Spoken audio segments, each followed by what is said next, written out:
friends, Facebook friends, WhatsApp friends, YouTube friends, all our friends. Good morning, everybody, in the name of Jesus. Friends, మనము స్నేహం చేయాలి. ఎవరితో చేయాలి? దేవుని వాక్యం ఏం చెప్తుందో ఒకసారి గమనిస్తామా? ఫ్రెండ్స్, ప్రతి ఒక్కరు స్త్రీ కానీ పురుషులు కానీ ఎవరితో ఒకరితో స్నేహం మంచిగా ఉండాలి, నమ్మకంగా ఉండాలి అని దేవుని వాక్యం సెలవిస్తుంది. కానీ కొంతమందితో ఉండకూడదని దేవుని వాక్యము ముందుగానే సెలవిస్తుంది. మరి వాక్యానుసారంగా నేను జీవించాలి. దావీదు రాసిన కీర్తనలు ఒకటిలో ఏం చెప్తుందంటే, దుష్టుల ఆలోచన చొప్పున నడవక, పాపుల మార్గమున నిలవక, అపహాస్యులు కూర్చుని చోట కూర్చోద్దని దేవుని వాక్యం సెలవిస్తుంది. ఫ్రెండ్స్, మరి నేను దుష్టుల ఆలోచన చొప్పున నడవద్దని దేవుని వాక్యం సెలవిస్తుంది.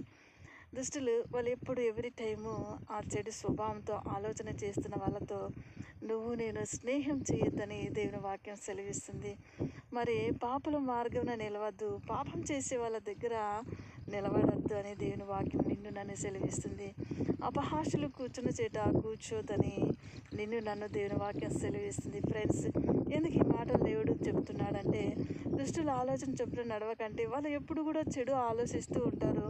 వాళ్ళతో నేను మంచిగా ఉండి వెళ్తూ ఉన్నప్పుడు ఏమైపోతుందంటే ఆలోచన కలిగి జీవించాల్సి వస్తుంది. ఒకవేళ లేదు చేయలేదనుకో, వాళ్ళ క్యారెక్టరే మన క్యారెక్టర్ పైన వేస్తారు. నేను సాక్ష్యంగా మరి నేను క్యారెక్టర్ని కాపాడుకోవాలని దేవుని వాక్యం సెలవిస్తుంది.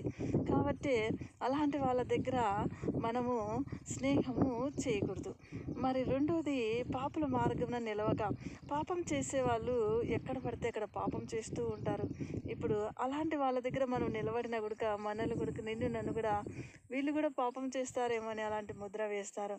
సో జాగ్రత్తగా మనము నేను జీవించాలని దేవుని వాక్యము చాలా హెచ్చరిస్తుంది. అపహాస్యులు కూర్చుని చోట కూర్చోద్దు. చాలామంది వ్యభిచారులు, మరి దొంగలు, మరి అనేక రకాలైన దుష్ట స్వభావం కలిగిన వాళ్ళు కూర్చొని మందులు తాగుతూ కూర్చొని అందరు కూర్చొని మాట్లాడుతూ ఉంటారు. మరి వాళ్ళ దగ్గర నేను కూర్చున్నామనుకో, వాళ్ళ వాళ్ళ లిస్టులకి నేను వెళ్ళిపోవాల్సి వస్తుంది. సో ఫ్రెండ్స్, మనము అందుకే దేవుని వాక్యానుసారంగా నేను మంచిగా జీవిస్తున్నప్పుడు మరి ఎవరితో స్నేహం చేయాలి, ఎవరితో భాగస్వామ్యంగా జీవించాలి, ఎవరితో జీవితాన్ని మంచిగా లీడ్ చేయాలి అని దేవుని వాక్యం నాకు సెలవిస్తుంది. అలాంటి స్నేహం మంచిగా, అందుకే మన ప్రవర్తన ఎక్కడున్నా కూడా నేను కాపాడుకోవాలని. ఫ్రెండ్స్, మరి మీరు ఉద్యోగం చేస్తున్నా సరే, బిజినెస్ చేస్తున్నా సరే, మరి స్వార్థ చేస్తున్నా సరే, సేవ చేస్తున్నా సరే, ఎక్కడున్నప్పటికీ నేను మనల్ని మనం రక్షించుకుంటూ, సాక్ష్యాన్ని కాపాడుకుంటూ, క్యారెక్టర్ని కాపాడుకుంటూ, మన శరీరము చాలా డేంజరు.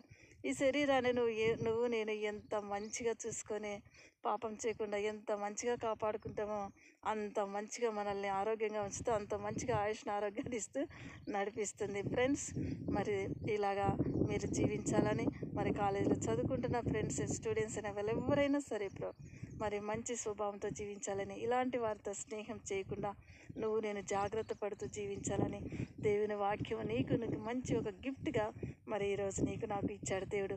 ఈ వాక్యాన్ని మనం ధ్యానిస్తూ ముందుకు వెళ్తూ మన జీవితాన్ని లీడ్ చేయాలని కోరుకుంటూ, మరి దేవుని ప్రేమతో మీరు వింటున్న మరి నా వీడియోలు ఇన్నర్గా ఉంటే అవుటర్గా పెట్టండి. మరి లైక్ చేయండి, సబ్స్క్రైబ్ చేయండి, కామెంట్ చేయండి, అనేక మందికి తెలియపరచమని ఫ్రెండ్స్ మరి దేవునామంలో వేడుకుంటున్న ఆత్మీయతలో ప్రార్థనలో వాక్యాల ఆత్మీయతలో బలపడాలని మరోసారి కోరుకుంటూ, మరి మీ Saraswati దైవకృప Sabitha gospel ministry in కరంపల్లి village, Garladinne మండలం, అనంతపురం జిల్లా, Andhra Pradesh, India, world. Bye. God bless you. Once again we will meet in the Jesus name. Bye. God bless you.